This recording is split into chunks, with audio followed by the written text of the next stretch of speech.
so many pieces all back together now. What's your vision? Selamat pagi anak-anak. Pada pagi hari ini, Bu Guru akan memulai pembelajaran tematik online untuk pertama kalinya. Adapun tujuan pembelajaran yang akan dicapai oleh anak-anak, yang pertama, siswa dapat mengidentifikasi gerak pada manusia dan hewan. Yang kedua, siswa dapat menentukan fungsi organ gerak pada manusia dan hewan. Yang ketiga, siswa dapat menentukan pokok pikiran pada bacaan. Dan terakhir, siswa dapat menentukan kalimat penjelas pada bacaan. Anak-anak, perhatikan gambar-gambar tersebut. Apa yang kalian amati pada gambar tersebut? Ya, benar sekali anak-anak. Semua makhluk hidup itu bergerak.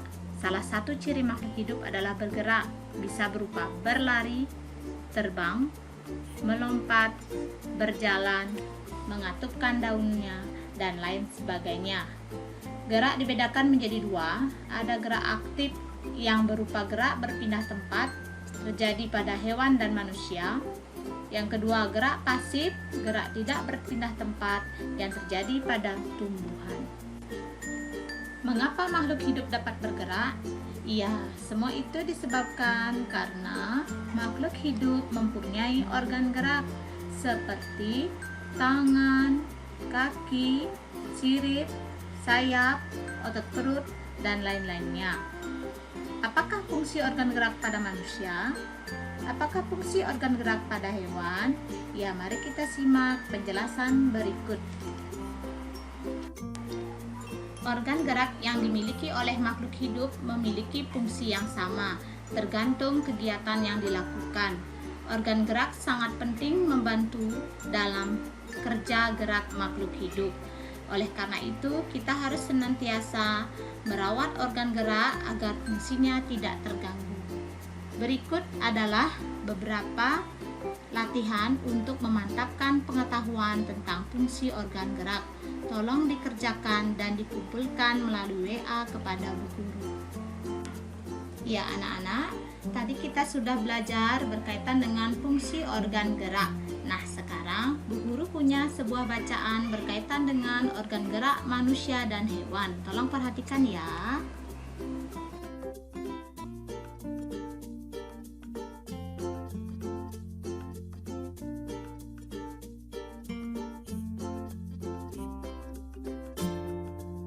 Sajikan dua paragraf. Tulisan yang berwarna merah menandakan pokok pikiran dan yang berwarna hitam menandakan kalimat penjelas. Pokok pikiran merupakan masalah utama yang dibahas dalam paragraf.